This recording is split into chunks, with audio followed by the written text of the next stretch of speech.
At 2:20 p.m. in Orange County, Florida, a SWAT team raided a house on Lund Street believed to be a drug den. What was expected to be a controlled operation quickly spiraled out of control. Inside, 32-year-old Tyrone Bartley refused to raise his hands and instead pointed toward a door behind which lay a cache of firearms. Moments later, gunfire erupted.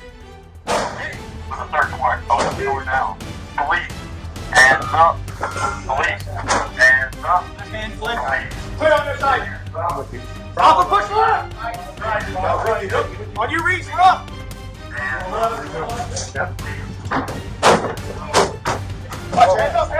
up. Take the room.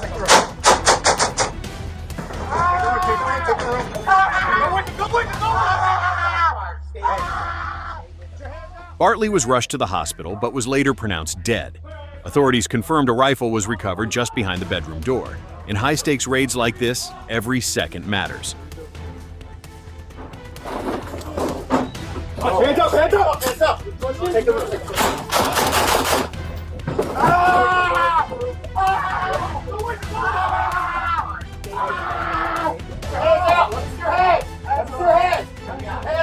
Hands out! But when a suspect makes a sudden move, the line between self-defense and confrontation becomes dangerously thin. The incident leaves behind questions about split-second decisions, survival, and accountability.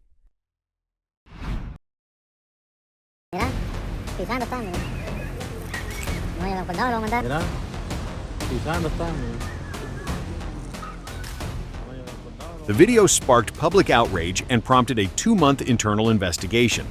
Officer Marlett was ultimately fired and docked nearly 50 days of pay, not only for the incident, but for other policy violations.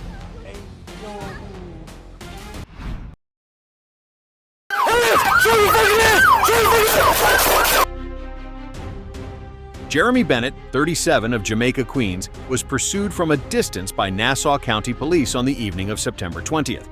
When his vehicle stopped in Messapa, officers approached and one shouted, "Put your hands up." Moments later, shots were fired.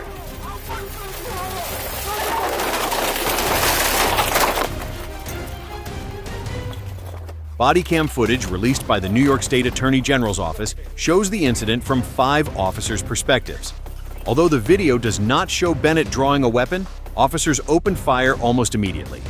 Bennett was taken to the hospital, where he died the next day, September 21st.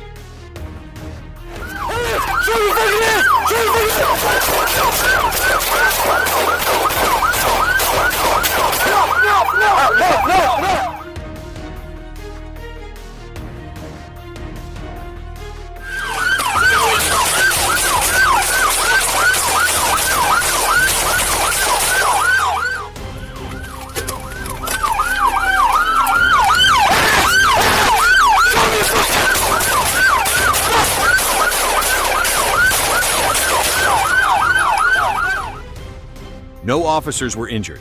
The investigation is ongoing, with questions remaining about what prompted the pursuit, whether the use of force was justified, and how quickly the situation escalated to a fatal shooting.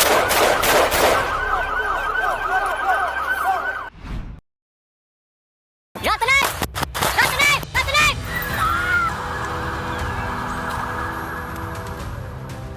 At 8:20 a.m., officers in Prince George's County, Maryland, responded to a double stabbing and apartment fire on Indian Head Highway. A man and woman were found inside with multiple stab wounds, and the suspect, 44-year-old Avon Buckner Jr., was identified as someone known to the victims. The attack appeared to be domestic in nature.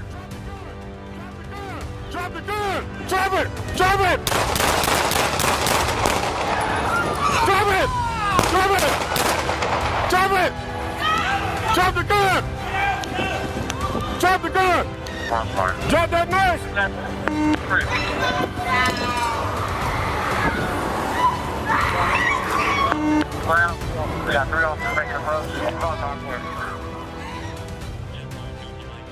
Police launched a manhunt, and by 10:11 a.m., Buckner resurfaced in Oxon Hill. still armed with the knife. Officers confronted him on St. George Boulevard, where he ignored commands and advanced toward them. 2 officers fired their weapons, striking him. He was taken to the hospital but did not survive.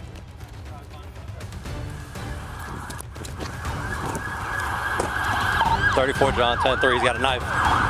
Hey, drop the knife! Drop the knife! Drop the knife! Drop the knife! Drop the knife! Drop the knife! Drop the knife! Drop the knife! Drop the knife!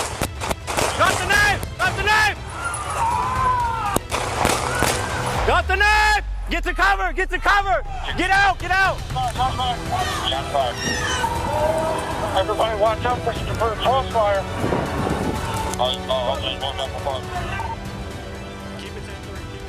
One victim was released from the hospital, the other remains in recovery. Had Buckner lived, he would have faced multiple serious charges, including attempted murder, arson, and assaulting police. In less than 2 hours, a domestic conflict turned deadly.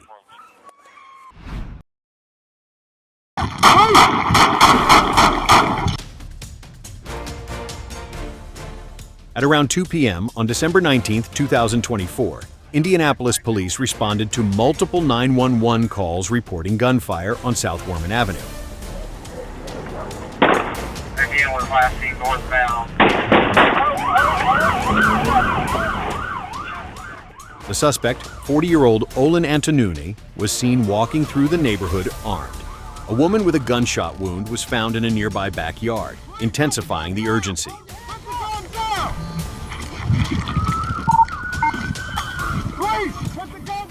As officers Gillings and Tarpley approached, Antonoon opened fire on their patrol vehicle, forcing them to exit and pursue him on foot. He stopped beside a house, wielding both a gun and a machete while shouting incoherently. Right side. This way.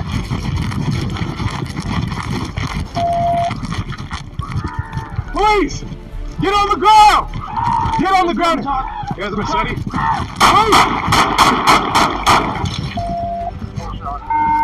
Stop moving! Stop reaching! Stop reaching! Stop reaching! Now! Despite repeated commands to drop the weapons, Antonune suddenly charged at the officers, swinging both weapons. With no other option, the officers fired to stop the threat.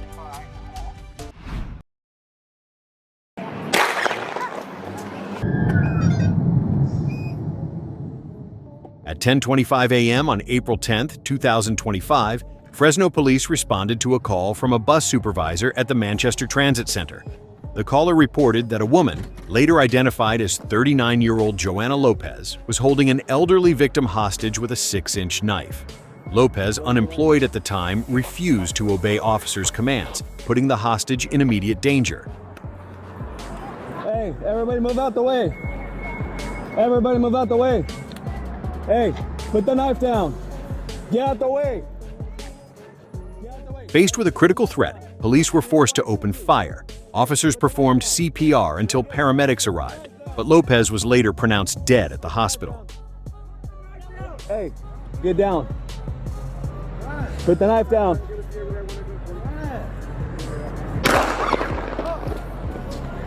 Factor for no IS. Get up, get up. One Adam 6. Shots fired. You're gonna get. He did sound intoxicated. Trey! Casper, Wyoming. On the evening of June 6, 2024, around 9:30 p.m., Casper Police Department officers responded to a domestic disturbance call on the 5000 block of Pay It Forward Drive. Upon arrival, officers spoke with the victim, who reported being a victim of domestic violence. Officers attempted for several minutes to make contact with the suspect, 26-year-old Trey Spurlock, but were unsuccessful. After regrouping, they returned to assist the victim, who requested to retrieve personal items from her home. Officers accompanied her to ensure her safety.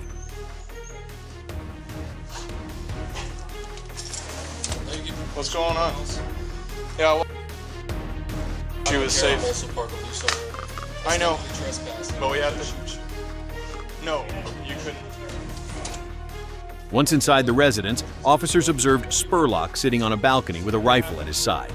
For nearly 15 minutes, officers engaged Spurlock, attempting to persuade him to move away from the weapon. Despite repeated efforts, he refused to comply, maintaining control of the rifle and appearing increasingly agitated.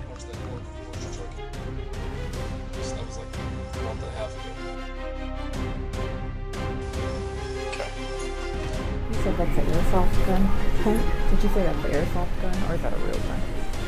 Is that rifle? When officers attempted to arrest Spurlock for domestic assault, he suddenly turned toward the rifle. A taser deployed by officers failed to subdue him, prompting one officer to discharge his firearm 7 times. 6 rounds struck Spurlock as he reached for the weapon. Officers immediately rendered first aid, and Spurlock was transported to Banner, Wyoming Medical Center, where he was later pronounced deceased. Step this way. Okay, you're gonna get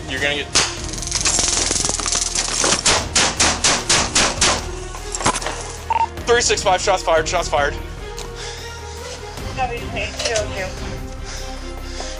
Get that gun away from him. 365, you know where they're coming from? It's me, I shot the suspect. No, apartment. Emergency traffic on the 2.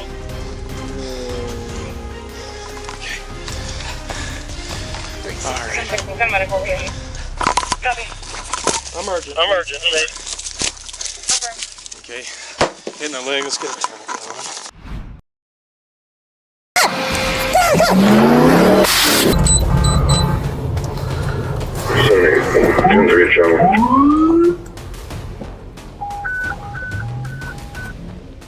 Santa Fe, New Mexico, September 8, 2024. Police were dispatched to a local McDonald's after a report of a stolen Jeep Cherokee. The suspect, 21-year-old Justin Jimenez, had no idea the vehicle owner had hidden an Apple AirTag inside. I guess he went down quite a bit.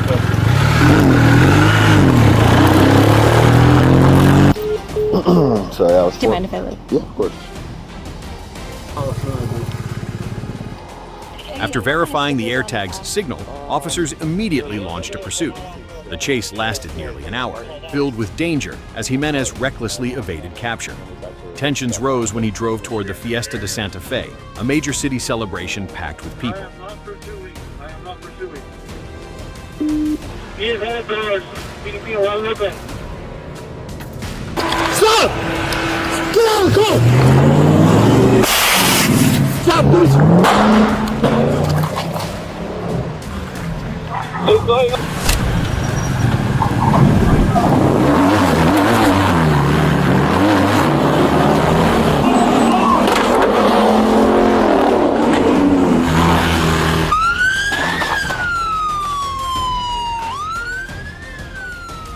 Jimenez sped the wrong way down Sheridan Street, circled back near the public library, and ignored multiple police commands to stop. Facing a serious public threat, officers were forced to open fire. 17 shots were fired in an attempt to stop the vehicle. Despite being hit, Jimenez kept driving until a motorcycle unit caught up and took him into custody. Get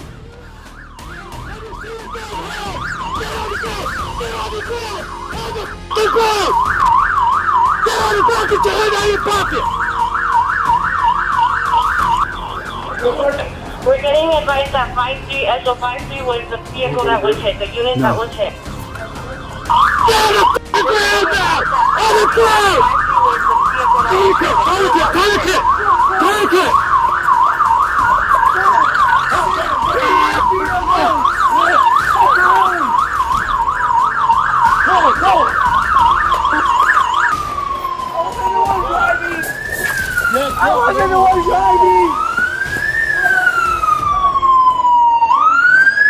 Apologies directed. Is there an ATV and Mitchie blocking up the Need more general tourniquets, attacking or up you all good? units stay on board. It's gonna hurt. It's for your own good, man. He was transported to the hospital with a shoulder wound, then booked into Santa Fe County Jail. Jimenez now faces multiple felony charges, including assault on an officer, vehicle theft, reckless driving, and resisting arrest. He could face up to 25 years in prison and over $20,000 in fines. The incident shut down the Fiesta and led to the suspension of 9 officers pending investigation.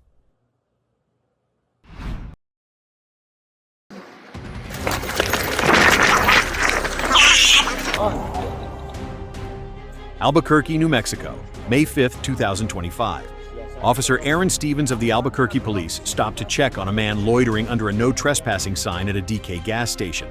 The man, 41-year-old Bobby Chavez, was holding a Yorkie.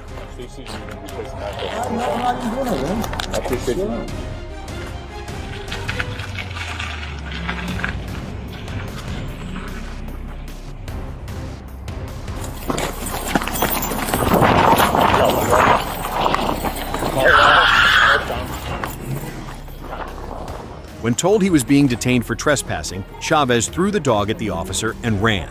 He jumped a fence and entered a nearby apartment, where he blocked a female resident from leaving after asking to use her phone.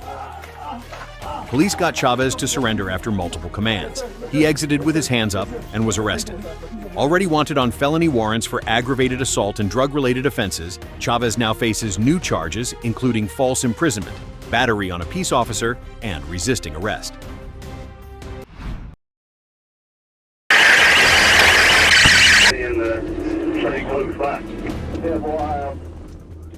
It all began with a simple traffic violation, but instead of stopping, the driver sped off. Tires screeched down Jillianville Road before he veered onto Slappy Boulevard, and that's when chaos erupted. Back off the wrong side of the road.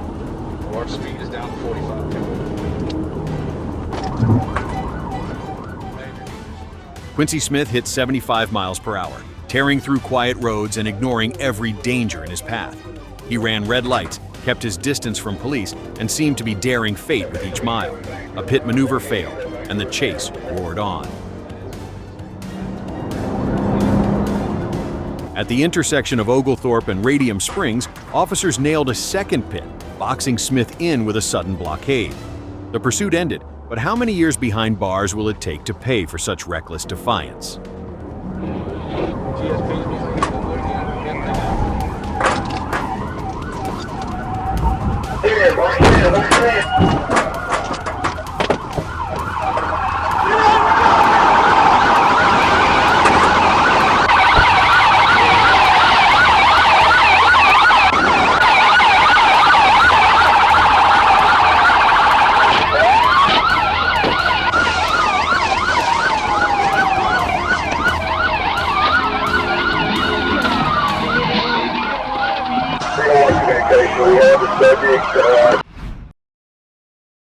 All right, just wait for me right here, okay? You don't have anything? Sorry, sir. What? Okay. They're my friends. Okay, and who are these? On April 12, 2023, in Jim Hogg County, Texas, police stopped a yellow Chevrolet Malibu driven by 38-year-old Lydia Elizabeth Badillo, a Mexican national. She tried to distract the officer with flirty compliments like calling him handsome, but instead, her behavior raised suspicion. Oh, okay. All right. Just wait for me right here, okay? You don't have anything? I'm looking at your eyes. Sorry, sir. What? I'm looking at your eyes. Why? Because you look pretty handsome. Oh. When the officer checked the documents of the two women in the car, he discovered they were fake. At that point, Badillo confessed she was smuggling them across the border. Estos documentos por un tiempo? Por un año? Ok, pues son falsos, ok? Y tener documentos en estados de Texas es un delito. Badillo was arrested and now faces serious human trafficking charges. The two women were handed over to U.S. Border Patrol and processed according to immigration laws. Ahora, yo lo que le quiero dar a entender a ustedes de que, so it's clear what's going on now. Well, we already passed that. You had two undocumented people in the vehicle. We're past that. Ma'am. Okay? You're under arrest for human smuggling. No. Turn around. This was a prime example of someone unable to resist temptation, but this officer wasn't easily fooled.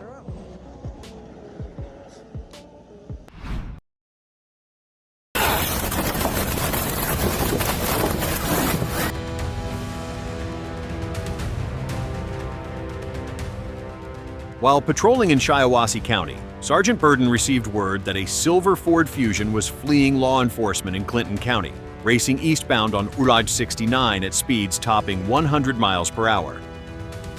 Officer Sheldon was already staged near mile marker 119, prepared to deploy stop sticks if the suspect drew closer. As the Fusion roared past Burden's location and continued accelerating, the pursuit was officially engaged. The suspect swerved to avoid the stop sticks. clipped a patrol vehicle, and veered into the grassy median. The rough terrain began to slow the car, but the driver still refused to surrender.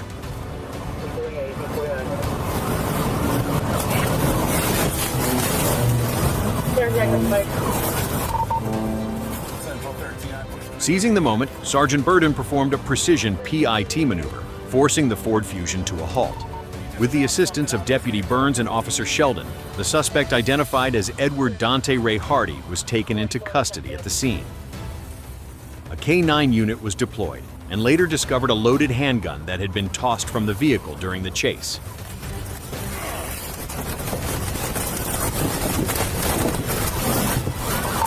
We crashed out.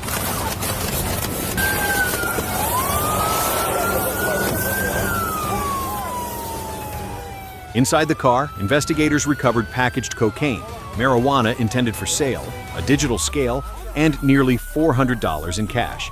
Hardy was turned over to MSP Lansing and booked into the Clinton County Jail.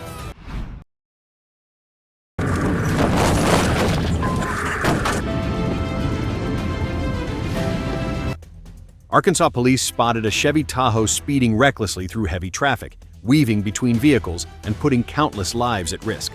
The driver was later identified as 25-year-old Eduardo Mendoza Palacios, a parolee with a troubled past. Instead of stopping, Palacios pressed harder on the accelerator, forcing officers into a dangerous pursuit. Investigators believe he was under the influence of drugs and in a highly unstable state of mind, making the situation even more volatile.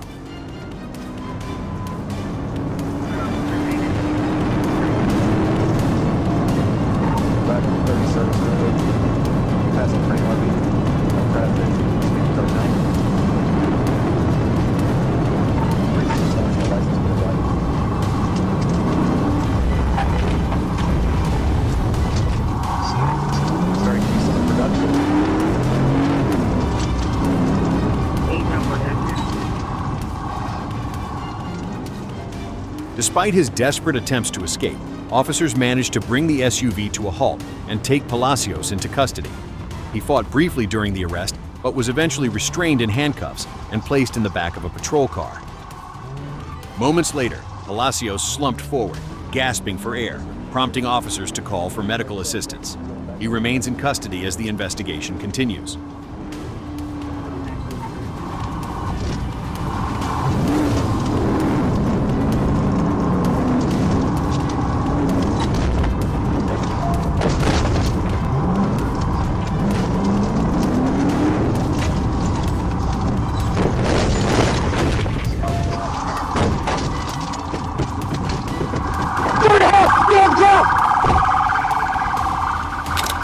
Palacios now faces multiple charges, including vehicle theft, resisting arrest, and reckless endangerment. The incident underscores how quickly parole violations and drug abuse can spiral into life-threatening confrontations on the road.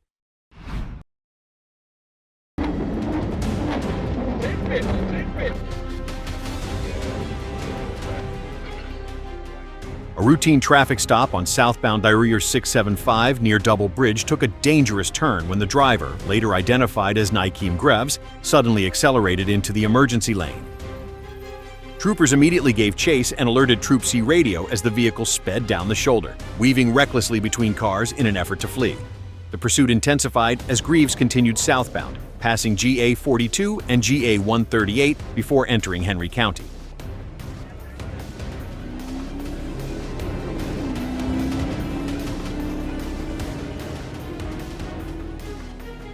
Crossing the A75 interchange, Greves re-entered the main lanes, colliding with multiple vehicles. One car was struck so hard it overturned, escalating the already volatile situation. Despite the chaos, troopers maintained pursuit, determined to prevent further danger to motorists.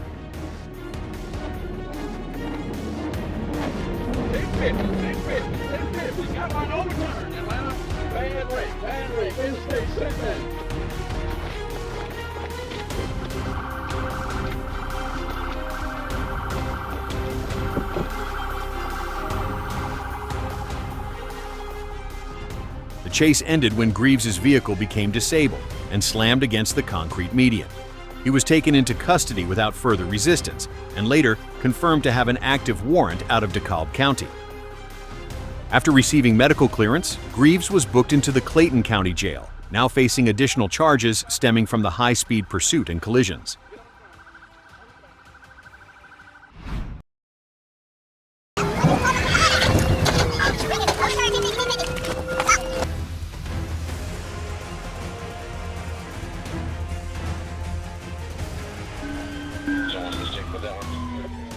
At around 9:53 p.m. on September 6, 2023, officers patrolling Liberty Parkway in Chatham County spotted a gray Ford Escape speeding 54 miles per hour in a 35 miles per hour zone.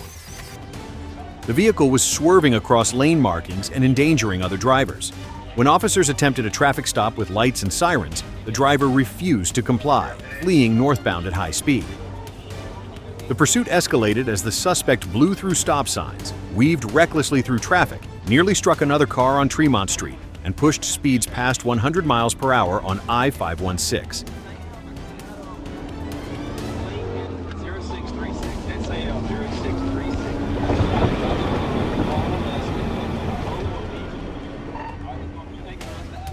The chase grew even more dangerous as the driver cut across grassy medians, veered into oncoming lanes, and braked erratically, creating multiple near collisions.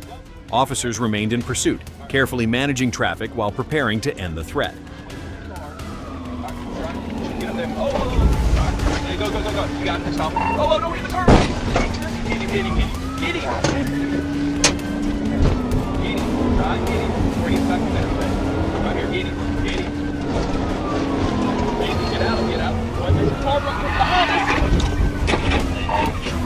Overturn, 1050, 1050. Stop. See hands! Put your hands out the window! Put your hands out the window now! Get your hands out the window now! Get your hands out the window! At the on-ramp to Interstate 516 East, officers executed a precise pit maneuver. The Ford Escape spun out of control, rolled several times, and slammed into a guardrail. Despite resisting, the driver, identified as Yolanda Irving, was quickly taken into custody and transported to the Chatham County Detention Center for processing.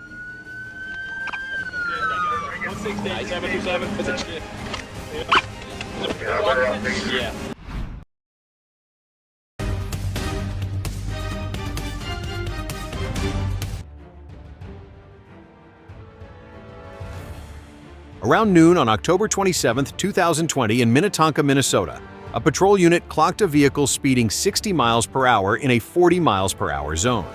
When officers attempted a traffic stop, the driver refused to comply and accelerated, sparking a dangerous pursuit through city streets.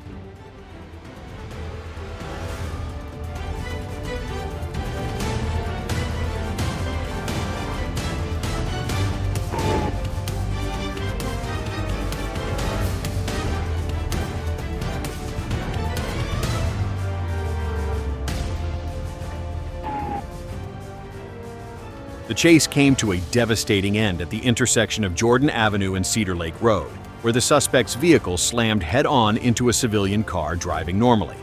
The impact was so violent that it shoved the victim's vehicle down an embankment toward Highway 169. Emergency crews rushed to the scene and found the female driver conscious but in critical condition. She was transported to the hospital with 2 broken hips, a collapsed lung, and other life-threatening injuries.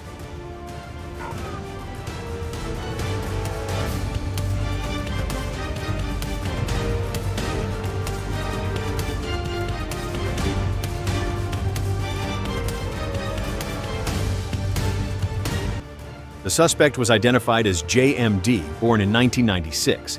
Although not seriously hurt, he was found to be partially amputated on his right leg, with his wheelchair stored in the trunk of the stolen vehicle.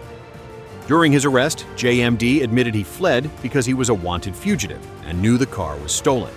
He now faces multiple serious charges for the crash and ensuing injuries.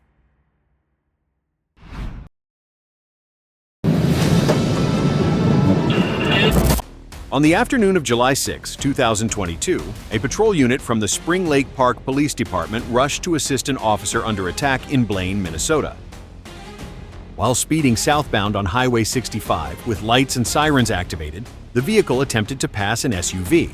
In the process, the driver lost control, causing the cruiser to veer out of its lane. Right shoulder.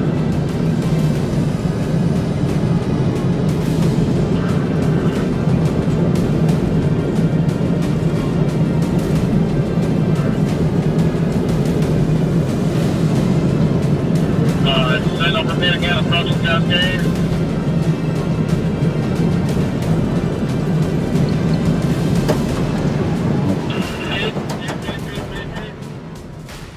The patrol car collided with another vehicle in the adjacent lane, resulting in a serious crash. Emergency crews responded immediately, and both the officer and the other driver received medical attention. The incident remains under investigation, highlighting the risks officers face when responding to high-priority emergencies.